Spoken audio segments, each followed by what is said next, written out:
এদেশের মানুষের অধিকার কেড়ে নেওয়ার জন্য যে চক্রান্ত করা হয়েছে তার শিকার আজকে সমগ্র দেশ। এদেশের বাংলাদেশের কৃষক, শ্রমিক, ছাত্র, জনতা, সরকারি ও অসরকারি কর্মকর্তা কর্মচারী থেকে শুরু করে কেউ রেহাই পাচ্ছে না, পুলিশ বাহিনী কেউ রেহাই পাচ্ছে না। এদের ধ্বংসের খেলা আর রক্তের খেলা আজকে বাংলাদেশকে ক্ষত বিক্ষত করে দিচ্ছে। যেখান থেকে জাতির পিতা স্বাধীনতার ঘোষণা দিয়েছিলেন, পাকিস্তানি হানাদার বাহিনী তাকে গ্রেপ্তার করে নিয়ে গেছিল এই ঘটনার পর। তখন এই বাড়িটা তারা লুটপাট করেছিল, কিন্তু আগুন দিয়ে পোড়ায়নি, ভাঙেনি। মুক্তিযুদ্ধে বিজয়ের পর জাতিপিতা ফিরে আসতে সক্ষম হন বাংলাদেশে। 10ই জানুয়ারি 1972 সালে তিনি প্রত্যাবর্তন করেন। এই বাড়িতে বসেই তিনি কিন্তু বাংলাদেশের এই বিধ্বস্ত বাংলাদেশকে গড়ে তোলেন।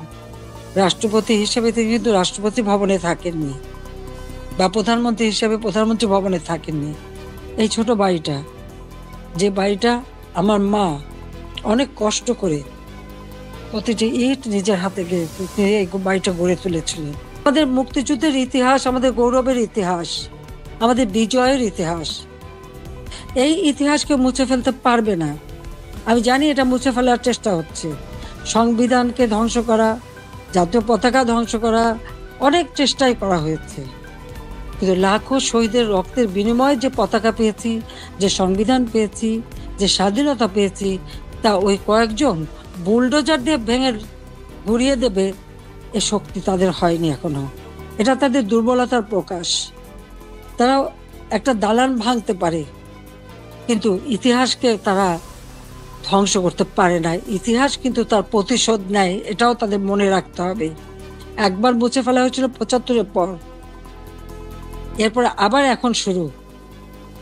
যারা এটা করছে তারা তাদের হীনমন্যতার পরিচয় দিচ্ছে।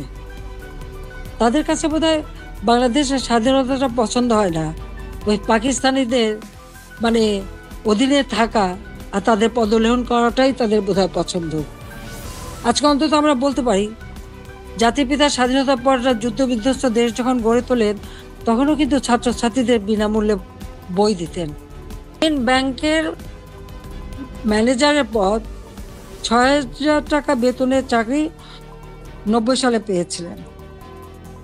আমি 96-তে সরকার আসার পরে এই গ্রামীণ ব্যাংকে 400 কোটি টাকা দিয়ে এই গ্রামীণ ব্যাংকটাকে আমি দাঁড় করিয়ে দিই। শুধু তাই না, গ্রামীণ ফোনের ব্যবসাটাও ওই ডক্টর ইউনূসকে দিয়েছিলাম। আমার কাছে বারবার ধর্ণা দিয়েছিল, বলেছিল ওখান থেকে যে লাভ হবে সেই লাভের অংশ যাবে গ্রামীণ ব্যাংকে।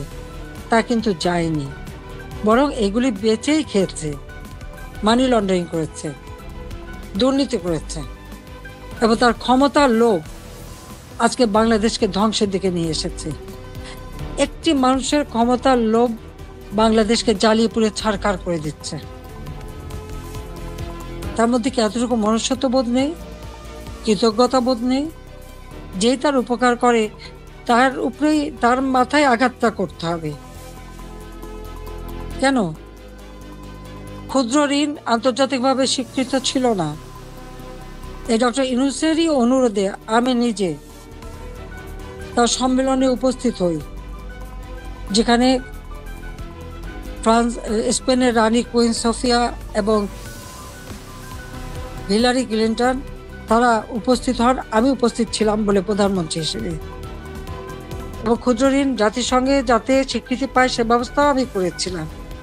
কিন্তু কত বড় বেঈমান মুনাফিক যে তার ক্ষমতা লোভ এমন পর্যায়ে চলে গেল যে সে আমাকে আর রেহানাকে হত্যা করার পর্যন্ত পরিকল্পনা করলো।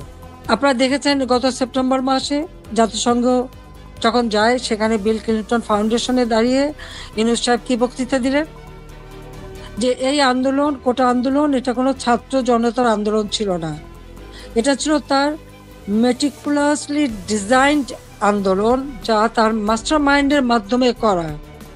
ওই মাহফুজ আলমকে তার পরিচয় করে দিয়েছিল মাস্টার মাইন্ড হিসেবে। তার অর্থটা কি? ছাত্রদেরকে বিভ্রান্ত করা হয়েছে, আমাদের ছাত্ররা কোমলমতি, তারা ঠিক কোনটা সঠিক সবসময় তো বুঝতে পারে না, তারা ঝুঁকে চলে এসেছে। আবার আরেকজন সমন্বয়ক বলল কি, গণভবন আক্রমণের আগে বেশি ছাত্র পায়নি, তাই ফলস আইডি কার্ড করে ভুয়া ছাত্র বানিয়ে নিয়ে এসেছিল। তার মানে এদের উদ্দেশ্যটা কি ছিল?